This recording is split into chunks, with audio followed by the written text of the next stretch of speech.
सोमवती अमावस्येच्या पार्श्वभूमीवर राज्यातल्या तीर्थक्षेत्रांवर भाविकांनी मोठी गर्दी केली आहे। वर्षातली शेवटची सोमवती अमावस्या असल्यानं मंदिरं सजवण्यात आली आहेत।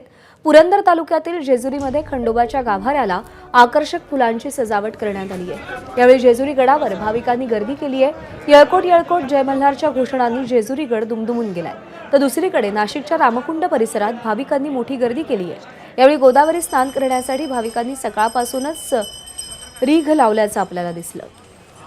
जेजुरीत आलेल्या भाविकांची गैरसोय होऊ नये म्हणून मंदिर प्रशासनाकडून उपाययोजनाही करण्यात आल्यात। या संदर्भात विश्वस्त मंडळींशी संवाद साधला आमच्या प्रतिनिधींनी। पाहूया काय नेमकं आजच्या दिवसाचं वैशिष्ट्य असतं आणि मोठ्या संख्येने भाविक जे आहेत ते जेजुरीत दाखल झाले आहेत। आजचं वैशिष्ट्य म्हणजे ज्या सोमवारी अमावस्या सूर्याला स्पर्श करते त्या सोमवारी सोमवती अमावस्या साजरी केली जाते। आणि आजचं महत्त्व म्हणजे असं आहे की 2024 साली ही शेवटची सोमवती आहे आणि पुढच्या वर्षी 2025 मध्ये एकही सोमवती नसल्यामुळे आज भाविकांची प्रचंड गर्दी आहे। या भाविकांना सुखसोयी मिळाव्या यासाठी आपण देवस्थानच्या माध्यमातून सर्व भाविकांना उत्तम जेवणाची सोय केलेली आहे, पिण्याच्या पाण्याची सोय केलेली आहे।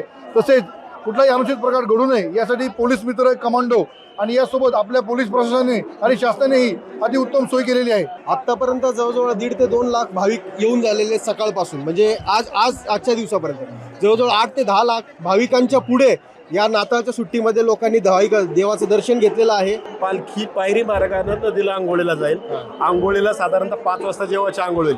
देवस्थानच्या वतीनं येणाऱ्या 25 तारखेपासून नाताळापासून प्रचंड गर्दी मंदिरात आहे। सगळ्या समाजाला पालखी उचलण्याचा मान आहे। खांदेकरी, मानकरी, सगळे गावकरी, जे मानकरी आहेत ते सगळे आता हुकूम द्यायचा मान पेशव्यांना आहे पालखीला, आणि खांदेकऱ्याचा मान वेगवेगळ्या म्हणजे 18 पगड जातीतल्या वेगवेगळ्या समाजाला तो मान आहे।